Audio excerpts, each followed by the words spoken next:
آپ لوگوں سے عاجزانہ اور ہمدردانہ اپیل ہے کہ میرے چینل کو سبسکرائب کریں۔ بہت شکریہ۔ ایک چوڑیاں بیچنے والی کو مجھ سے پیار ہو گیا۔ اس کی کیا کمال محبت تھی، وہ جہاں بھی جاتی وہاں کی مشہور چیز میرے لیے لاتی۔ وہ میری خاطر میرے شہر میں 4 سال تک رہی، روزانہ میری منتیں کرتی اور روتی رہتی تھی، کہتی ہوتی کہ میرے نال شادی کر لے۔ میرے لگاتار انکار پر وہ واپس اپنے گاؤں چلی گئی۔ کچھ عرصے بعد میں اپنے دوستوں کے ساتھ باہو سلطان کے مزار پر گیا۔ میں ادھر مزار کے باہر کھڑا تھا کہ پیچھے سے کسی نے میرا بازو پکڑا۔ دیکھا تو وہی چوڑیاں بیچنے والی تھی۔ خوشی کے مارے وہ کہنے لگی کہ عمر، میری دعا رنگ لے آئی، دیدار ہو گیا، ساڑی عید ہو گئی۔ میں جب بھی دربار پر آتی تھی عمر تجھے ہی مانگتی تھی، اب تیرے لیے بیٹی ہوں، شادی نہیں کی۔ پھر اس کی آنکھوں میں آنسو آ گئے، کہنے لگی بھیک مانگنا، چوڑیاں بیچنا میرا قصور تو نہیں ہے نا، یہ تو میری قسمت کا، میرے نصیب کا قصور ہے، تو سزا مجھے کیوں مل رہی ہے؟ وہ سب کے سامنے میرے گلے لگ کر رونے لگی، کہنے لگی کہ ایک دفعہ میرے ساتھ میرے گل چلو۔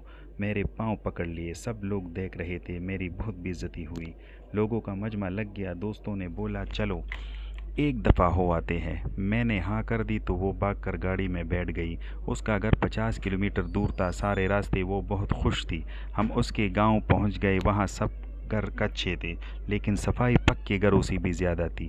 سب لوگ مجھے عجیب نظروں سے دیکھ رہے تھے۔ ہم ان کے گھر پہنچے تو اس کی سب سہیلیاں جمع ہو گئی، پھر اس نے ہمارے لیے مزیدار کھانے بنائے۔ اس کے گھر والوں نے مجھے بتایا کہ یہ لڑکی تو سارا وقت تمہارے نام کی تسبیح کرتی رہتی ہے، اور پھر جب ہم واپس آنے لگے تو اس کی آنکھوں سے آنسو نہیں رک رہے تھے۔ میرے ہاتھ چوم کر کہنے لگی کہ تیرا قصور نہیں ہے، میری قسمت کا قصور ہے جو میں چوڑیاں بیچنے والے کے گھر میں پیدا ہوئی۔ بڑی مشکل سے ہم سب نے اسے چپ کرائے اور پھر ہم واپسی کے لیے نکل آئے۔ میں کار کے شیشے میں سے دیکھ رہا تھا کہ وہ کب تک دیکھتی رہی جب تک ہماری گاڑی اس کی نظروں سے دور نہیں ہوئی۔ وہ ہماری آخری ملاقات تھی۔ پھر ایک دن میرا اس سے ملنے کو دل کیا تو میں اس کے گاؤں چلا گیا۔ اس کے گھر والوں نے بتایا کہ تمہارے جانے کے بعد وہ بیچاری بیمار رہنے لگی، کھانا پینا ہنسنا سب چھوڑ گئی تھی اور ایک دن اس کی موت ہو گئی۔